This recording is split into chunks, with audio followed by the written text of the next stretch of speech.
रामदास आठवले जी, आपका आज तक पर स्वागत है। भगत सिंह कोश्यारी जी की तरफ से एक बयान दिया गया जिसमें कहा गया कि अगर गुजरातियों का, राजस्थानियों के, मारवाड़ों का पैसा जो है हटा दिया जाए तो फिर आर्थिक राजधानी का तमगा जो है वो छिन जाएगा। इस बयान पर आपकी क्या सोच है सर?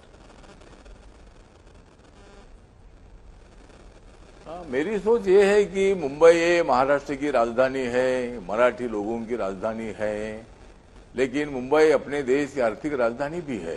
मुंबई में बहुत सारे उद्योग मतलब है, और जिस तरह मतलब 1 मई 1960 के पहले जो पूरा गुजरात था, ये गुजरात मुंबई प्रांत में था, उसकी मुंबई राजधानी थी। तो गुजराती लोग पहले से मुंबई प्रांत में रहते थे, मुंबई शहर में बहुत बड़ी संख्या में रहते थे। और मारवाड़ी समाज भी जो है, राजस्थानी समाज भी ये पूरे महाराष्ट्र में मतलब अपना छोटा मोटा धंधा करने के लिए जो बहुत सालों से 60-70 सालों से इधर आया है। तो माननीय महामहिम भगत सिंह कोश्यारी जी ने उनके सम्मेलन में बोलते हुए बताया कि गुजराती लोगों का पैसा, मारवाड़ी लोगों का पैसा जो है मुंबई में लगा है, और ये बात सही है, इसमें कोई नकारने की कोई आवश्यकता नहीं है। उन्होंने मतलब इसी तरह की बात की है, इसका मतलब नहीं। तो आप इस बयान को सही मान रहे हैं सर? का विषय बिल्कुल नहीं है। आप इस बयान को सही मान रहे हैं कि अगर गुजरातियों का, मराठियों का पैसा निकल जाए तो फिर आर्थिक राजधानी का तमगा छिन जाएगा?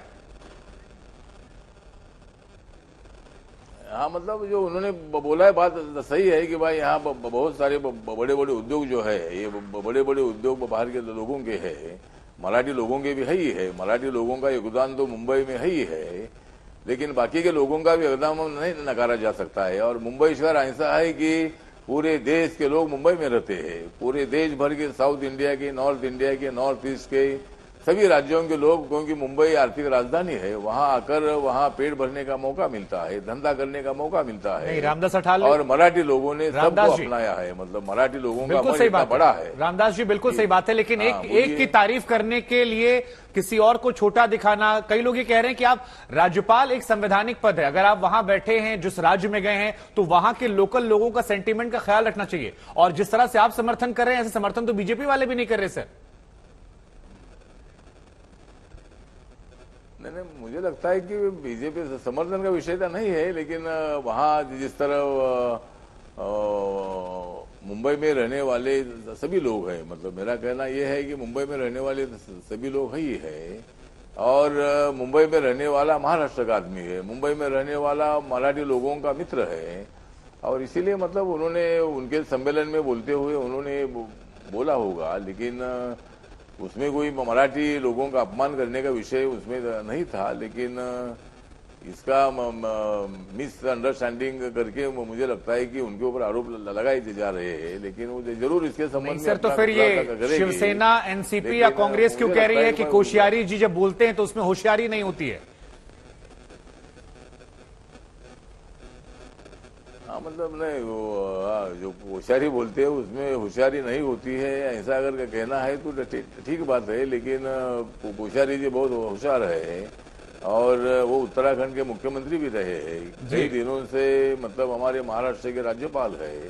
सभी लोगों से उनका संवाद होता है, बहुत सारे प्रोग्राम राज्यपाल भवन में होते, इसके पहले कभी नहीं होते थे। बहुत सारे अवार्ड के फंक्शन है, अलग अलग लोग जाकर उनको मिलते हैं। तो इसी तरह मुझे लगता है कि इसमें ज्यादा इस विषय को बढ़ाने की आवश्यकता नहीं। विपक्ष वाले कह रहे हैं सर कि उनके अंदर से वो जो बीजेपी का नेता है वो रह रहकर निकल आता है सर, वो भूल जाते हैं वो संवैधानिक पद पर है। इससे पहले भी उद्धव जी से कहा था कि आप सेकुलर बन रहे हैं मंदिर खोलने को लेकर, इस बार भी उन्होंने कह दिया। तो ये एनसीपी, कांग्रेस, शिवसेना कह रही है कि वो भूल जाते कि वो एक संवैधानिक पद है, वो फिलहाल बीजेपी के नेता नहीं है, इस पद की गरिमा होती है। इस पर आप कैसे रिएक्ट करते हैं? हाँ, नहीं ठीक है ना, वो बीजेपी के नेता थे, अभी नहीं है, बात सही है। अभी तो मतलब ये संवैधानिक पद है, राज्यपाल पद एक बहुत बड़ा जिम्मेदार पद होता है, और इतने दिनों में जो काम करते हैं उनको ऐसा पद मिलता है। तो इसी तरह वो पहले बीजेपी के नेता जरूर रहे हैं, लेकिन आज वो हमारे महाराष्ट्र के राज्यपाल है, आदरणीय राज्यपाल है, और उनका भी आदर करने की आवश्यकता है। और हर बार उनके बोलने का मतलब विपर्यास नहीं होना चाहिए। तो क्या आरपीआई भगत सिंह कोश्यारी के बयान के साथ खड़ी है? आपके बातों का ये मतलब निकाला जाए?